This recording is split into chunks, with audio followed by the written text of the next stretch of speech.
Hi friends, welcome to Deepika reviews. Kalavarikodalu Kanaka Mahalakshmi upcoming ఎపిసోడ్లో ఏం జరగబోతుందో తెలుసుకోవాలనుకుంటున్నారా? అయితే ఛానల్ను సబ్స్క్రైబ్ చేసుకుని సపోర్ట్ చేయడం మర్చిపోకండి.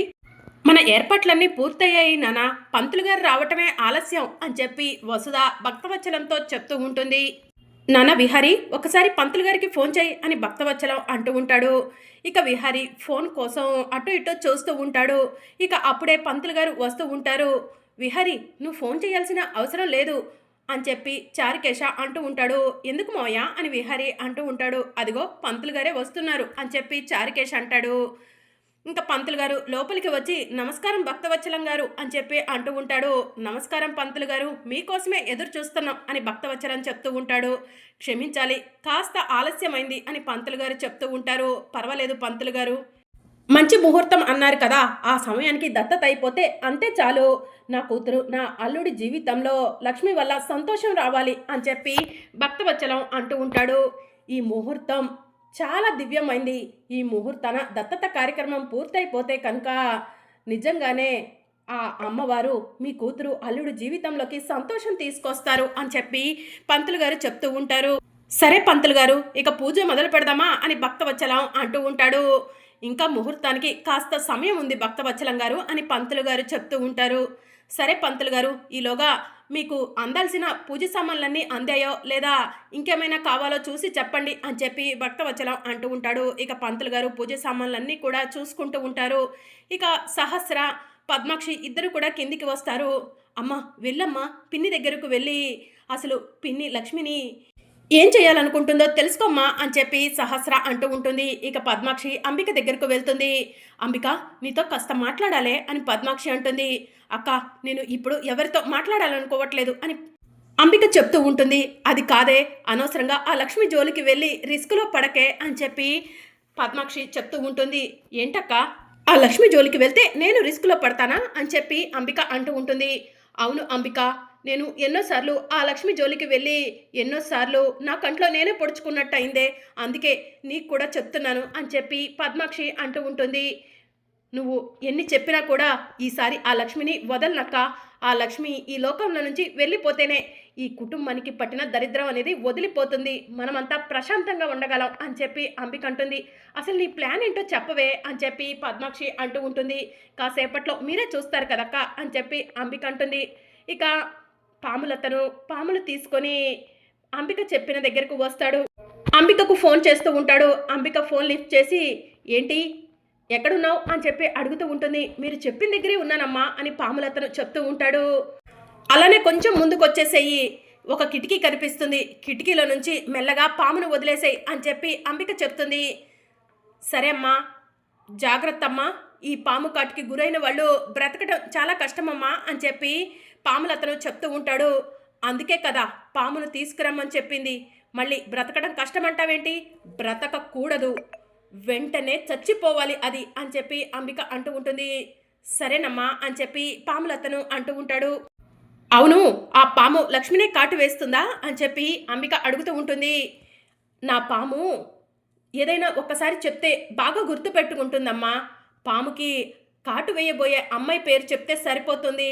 లక్ష్మి అని చెప్పారు కదా, ఆ పేరే చెప్పాను. మీరేం కంగారు పడకండి, ఖచ్చితంగా పాము ఆ లక్ష్మిని కాటు వేస్తుంది, ఆ లక్ష్మి చచ్చిపోతుంది.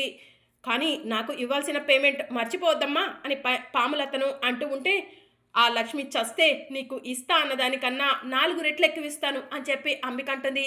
సరేనమ్మా, ఇక నా పాముని వదిలేస్తున్నాను అని చెప్పి పాములతను చెప్తూ ఉంటాడు. ఇక మరోవైపు చారుకేశ, ఇంకా ముహూర్తానికి ఎంత సమయం ఉంది పంతులు గారు అని చెప్పి అంటూ ఉంటాడు. ఏంటి చారుకేశ గారు, నానా అని పిలుపు వినే వరకు మీలో ఆతృత ఆగట్లేదా అని పంతులు గారు అడుగుతూ ఉంటారు. అవును పంతులు గారు, ఎన్నో రోజులుగా అమ్మ నాన్న అనే పిలుపు కోసం నేను నా వసుధ ఎదురు చూశాము. ఆ అమ్మవారు ఇన్ని రోజులకి మమ్మల్ని కరుణించింది, మాకు కూతుర్నిస్తుంది, మా కూతురు చేత అమ్మ నాన్న అని పిలిపించుకోవాలని ఆతృతగా ఉంది పంతులు గారు అని చెప్పి చారుకేశ అంటూ ఉంటాడు. మీ జీవితాలు బాగుండాలంటే మంచి ముహూర్తం ఉండాలి కదా చారుకేశ గారు, ఇంకా ముహూర్తానికి సమయం ఉంది, కాస్త వేచి ఉండండి అని చెప్పి పంతులు గారు చెప్తూ ఉంటారు. సరే పంతులు గారు, మా చారుకేశ అంతే హడావుడి చేస్తాడులే, ముహూర్తం వచ్చిన తర్వాతే దత్తత స్వీకరణ జరుపుదురు గాని అని చెప్పి భక్తవచ్చలం చెప్తూ ఉంటాడు. ఇక పంతులు గారు అమ్మవారిని అలంకరణ చేస్తూ ఉంటాడు. ఈలోగా పాములతను కిటికీ దగ్గరకు వచ్చి పామును వదులుతాడు. పాము మెల్లగా వసుధ లక్ష్మి మధ్యలోకి వచ్చి నుంచొని చూస్తూ ఉంటుంది. ఇక లక్ష్మి పామును చూసుకోదు. ఇక సహస్ర టెన్షన్ పడుతూ అంబిక పిన్ని లక్ష్మిని ఏం చేస్తుందో, లక్ష్మి కడుపులో నా బిడ్డ ఉంది అని చెప్పి కంగారు పడుతూ ఉంటుంది. ఇక అప్పుడే అనుకోకుండా సహస్ర లక్ష్మి వైపు చూస్తూ ఉంటుంది. ఇక అప్పుడే పాము లక్ష్మి పక్కన కనిపిస్తుంది. సహస్ర వెంటనే పరిగెత్తుకుంటూ లక్ష్మి దగ్గరకు వెళ్ళి లక్ష్మి పాము అని చెప్పి లక్ష్మిని పక్కకు లాక్కెళ్తుంది. శుభమా అని దత్తత స్వీకరణ జరుగుతుంటే పాము వచ్చిందేంటి అని చెప్పి యమున అంటూ ఉంటుంది. దత్తత స్వీకరణ ఆ అమ్మవారికి ఇష్టం లేదేమో, అందుకే పాము వచ్చిందేమో అని చెప్పి పద్మాక్షి అంటూ ఉంటుంది.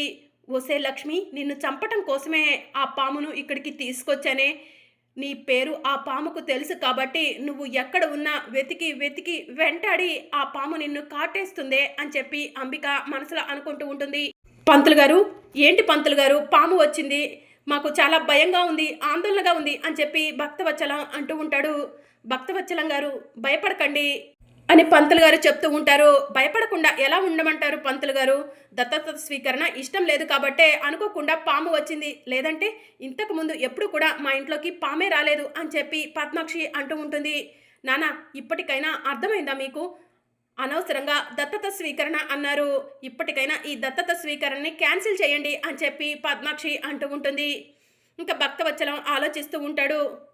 తాతయ్య, నిజంగానే దత్తత స్వీకరణ ఆ అమ్మవారికి ఇష్టం లేదేమో, అందుకే పాముని పంపించింది. దత్తత స్వీకరణ క్యాన్సిల్ చేయండి, మీరు మీ కుటుంబం బాగుంటే అంతే చాలు తాతయ్య అని చెప్పి లక్ష్మి అంటూ ఉంటుంది. లక్ష్మి, నువ్వు ఆగు, పండు, పాము ఎట్నుంచి వచ్చిందో చూడు, దాన్ని బయటికి పంపించేద్దాం అని చెప్పి విహరి అంటూ ఉంటాడు. ఇక పాము బుసలు కొడుతూ ఉంటుంది. పంతులు గారు కూడా భయంతో లేచి నుంచుంటాడు. పంతులు గారు, మీరే చెప్పాలి, దత్తత స్వీకరణ క్యాన్సిల్ చేద్దామా, లేదంటే దత్తత స్వీకరణ కొనసాగిద్దామా, అసలు పాము రావటం వెనుక అంతర్యం ఏంటి అని భక్తవచ్చలం అంటూ ఉంటాడు. ఏంటి నాన్న, మీకు పిచ్చి పట్టిందా, ఇక్కడ ఇంతమంది చెప్తున్నా కూడా అర్థం కావట్లేదా, ఇంకా దత్తత స్వీకరణ అంటారేంటి, ముందు ఆ పాము చేతిలో ఎవరి ప్రాణాలు పోతాయో చూసుకోండి అని చెప్పి అంబిక అంటుంది. అమ్మ అంబిక, నువ్వు కాసేపు ఆగమ్మా అని చెప్పి భక్తవచ్చలం అంటూ ఉంటాడు. ఇది అంబిక పిన్ని ప్లానా, లేకపోతే అనుకోకుండానే పాము ఇంట్లోకి వచ్చిందా అని సహస్ర ఆలోచిస్తూ ఉంటుంది. ఈ పాటికే ఆ పాము లక్ష్మిని కాటేసి ఉండేది, సహస్ర ప్లాన్ అంతా కూడా నాశనం చేసేసింది అని చెప్పి అంబిక మనసులో అనుకుంటూ ఉంటుంది. అక్క, మనం లోపలికి వెళ్దాం పదా, ఆ పాము లక్ష్మిని కాటేస్తుంది అని చెప్పి అంబిక అంటుంది. అంబిక, ఆ పాము నువ్వు పిలిపించావా అని చెప్పి పద్మాక్షి అడుగుతూ ఉంటుంది. అవునక్క, ఆ లక్ష్మి ఎక్కడ ఉన్నా కూడా ఆ పాము వెతికి వెతికి వెంటాడి చంపేస్తుందక్క, ఇక్కడ మనం ఉంటే అడ్డుగా వస్తాము, పదండక్క వెళ్దాము, సహస్రకు కూడా చెప్పు అని చెప్పి అంబిక అంటూ ఉంటుంది. అంబిక, ఎందుకే ఇలాంటి పిచ్చి ప్లాన్లన్నీ చేస్తున్నావు అని చెప్పి పద్మాక్షి అంటూ ఉంటుంది. అనవసరంగా నువ్వు ఇప్పుడు గొడవ చేయకు, అందరికీ విషయం తెలిసిపోతుంది అని చెప్పి అంబిక అంటుంది. ఇక పండు కర్ర తీసుకొని వస్తాడు. విహారీ బాబు, ఈ కర్ర తీసుకోండి, అటువైపు మీరు కొట్టండి, ఇటువైపు నేను కొడతాను, పాము ఇంట్లో నుంచి బయటకు వెళ్తుంది, బయటకు వెళ్ళాక దాన్ని చంపేద్దాం అని చెప్పి పండు అంటాడు. పండు, వద్దు పండు, పాముని కొట్టొద్దు అని చెప్పి లక్ష్మి అంటుంది. పాము దారి తప్పి వచ్చిందో లేకపోతే ఈ దత్తత స్వీకరణ ఆపటానికే వచ్చిందో తెలియదు, కానీ అది ఒక మూగజీవి, దాన్ని చంపకూడదు పండు అని చెప్పి లక్ష్మి అంటూ ఉంటుంది. ఇక పాము బుసలు కొడుతూ ఉంటుంది. అందరూ కూడా భయపడుతూ ఒక పక్కకు వెళ్ళిపోతారు. ఇక పాము అమ్మవారి విగ్రహం దగ్గరకు వెళ్ళి అమ్మవారి విగ్రహానికి నమస్కారం చేసుకొని అమ్మవారి ముందు అమ్మవారికి నైవేద్యంగా పెట్టిన పాలను స్వీకరించేసి మెల్లగా కిటికీలో నుంచి బయటకు వెళ్ళిపోతుంది. అది చూసి అక్కడ ఉన్న జనమంతా కూడా షాక్ అవుతారు. ఇదేంటి, పాము ఆ లక్ష్మిని వెంటాడి వేటాడి చంపేస్తుందని పాములతను చెప్పాడు, ఈ పామేమో పాలు తాగి వెళ్ళిపోయింది అని చెప్పి అంబిక మనసులో అనుకుంటూ ఉంటుంది. అమ్మయ్య, పాము వెళ్ళిపోయింది, ఇక దత్తత కార్యక్రమం మొదలు పెడదామా పంతులు గారు అని చారుకేశ అంటూ ఉంటాడు. చారుకేశ, నువ్వు ఒక్క నిమిషం ఆగవయ్యా, పంతులు గారు ఇది శుభశకనమా లేకపోతే అశుభశకనమా, దత్తత అనుకునేసరికి పాము ఇంట్లోకి రావటం ఏంటండి అని భక్తవచ్చలం అంటూ ఉంటాడు. భక్తవచ్చలం గారు, మీరు కంగారు పడాల్సిన అవసరం లేదని నేను ఇందాకలే చెప్పాను కదా, ఆ అమ్మవారి సమక్షంలో లక్ష్మి దత్తత జరుగుతుంది, లక్ష్మి దత్తతను ఆశీర్వదించడానికే ఆ నాగమ్మ తల్లి వచ్చింది, అందుకే మన అమ్మవారి ముందు నైవేద్యంగా పెట్టిన పాలను తాగేసి ఆ నాగమ్మ తల్లి వెళ్ళిపోయింది, ఎవరు భయపడకండి, ఆ అమ్మవారి ఆధీనంలో లక్ష్మి దత్తత జరుగుతుంది అని చెప్పి పంతులు గారు చెప్తూ ఉంటారు. సంతోషం పంతులు గారు, ఇంకా ముహూర్తానికి సమయం ఉందా అని చెప్పి భక్తవత్సలం అంటూ ఉంటాడు. ఇప్పుడే అసలైన ముహూర్తం వచ్చింది. చారుకేశ గారు, వసుధ గారు, లక్ష్మిని తీసుకొని వచ్చి పీటల మీద కూర్చోండి అని చెప్పి పంతులు గారు చెప్తూ ఉంటారు. చా, ఇదేంటి, ఈ లక్ష్మిని చంపేద్దాం అనుకుంటే అమ్మవారి సమక్షంలో దీని దత్తత జరగటం ఏంటి? అసలు దీని వెనుక ఏదో శక్తి ఉంది అని చెప్పి అంబిక మనసులో అనుకుంటుంది. అది ఏ శక్తి అయినా సరే దాన్ని పటపంచలు చేస్తాను. ఒసే లక్ష్మి, ఈ ఇంటికి మనవరాలు అవుతావా? ఎందుకు అయ్యానా అని కుమిలి కుమిలి ఏడ్చేలా చేస్తాను, చూస్తూ ఉండవే అని చెప్పి అంబిక మనసులో అనుకుని కోపంగా రూమ్లోకి వెళ్ళిపోతుంది. ఇక వసుధ, చారుకేశ లక్ష్మిని తీసుకొని పీటల మీద కూర్చుంటారు. పంతులు గారు మంత్రాలు చదువుతూ ఉంటారు. ఇక పంతులు గారు మంత్రాలు చదువుతూ అమ్మవారికి పూజ చేస్తూ ఉంటారు. చారుకేశ గారు, మీరు నిజంగా చాలా అదృష్టవంతులు. ఈ అమ్మాయిని దత్తత తీసుకోవాలనుకోగానే ఆ అమ్మవారే సాక్షాత్తు వచ్చి మీ అందరినీ ఆశీర్వదించింది అని చెప్పి పంతులు గారు చెప్తూ ఉంటారు. ఇక మీ జీవితంలో మీకంటూ తిరిగి ఉండదు, మీ జీవితం బంగారు భవిష్యత్తు కాబోతుంది అని పంతులు గారు చెప్తూ ఉంటారు. ఇక పంతులు గారు మంత్రాలు చదువుతూ దత్తత స్వీకరణ పూర్తయిపోయింది అని చెప్పి చెప్తూ ఉంటారు. ఈ రోజు నుంచి లక్ష్మి అనే అమ్మాయి మీ కూతురు. ఈ అమ్మవారి సమక్షంలో లక్ష్మీ తెత్త అమ్మా నాన్న అని పిలిపించుకోండి అని పంతులు గారు చెప్తూ ఉంటారు. ఇక లక్ష్మి సంతోషంగా అమ్మ నాన్న అని చెప్పి చారుకేశ వసుధను పిలుస్తూ ఉంటుంది. లక్ష్మి, మా జన్మ ధన్యమైపోయింది లక్ష్మి అని చెప్పి చారుకేశ వసుధ అంటూ ఉంటారు. అమ్మ, మీ అమ్మ నాన్నల దగ్గర ఆశీర్వాదం తీసుకోండి అని పంతులు గారు చెప్పడంతో లక్ష్మి చారుకేశ వసుధ దగ్గర ఆశీర్వాదం తీసుకుంటుంది. ఇక భక్తవత్సలం దగ్గరకు వెళ్ళి భక్తవత్సలం దగ్గర కూడా ఆశీర్వాదం తీసుకుంటుంది. అమ్మ లక్ష్మి, ఇక నీకు ఈ ఇంట్లో అడ్డు చెప్పేవాళ్ళు ఉండరమ్మా. నువ్వు ఈ ఇంటి వారసురాలివి, ఈ ఇంటికి మనవరాలివి. మా సహస్రకు ఈ ఇంట్లో ఎన్ని హక్కులు ఉన్నాయో నీకు కూడా అన్ని హక్కులు ఉన్నాయి అని భక్తవత్సలం చెప్తూ ఉంటాడు. అమ్మ లక్ష్మి, ఈ రోజు నుంచి నేను నీకు మేనత్తని, విహరి బావవుతాడు అని చెప్పి యమున చెప్తూ ఉంటుంది. చ, ఇది చూడటానికా ఇక్కడికి వచ్చింది అని చెప్పి సహస్ర మనసులో అనుకుంటూ ఉంటుంది. సహస్ర కూడా ఇరిటేట్ అవుతూ అక్కడి నుంచి రూమ్లోకి వెళ్ళిపోతుంది. మరి అప్కమింగ్ ఎపిసోడ్లో ఏం జరగనుందో తెలుసుకోవాలనుకుంటున్నారా? అయితే ఛానల్ను సబ్స్క్రైబ్ చేసుకొని సపోర్ట్ చేయడం మర్చిపోకండి. Thank you for watching.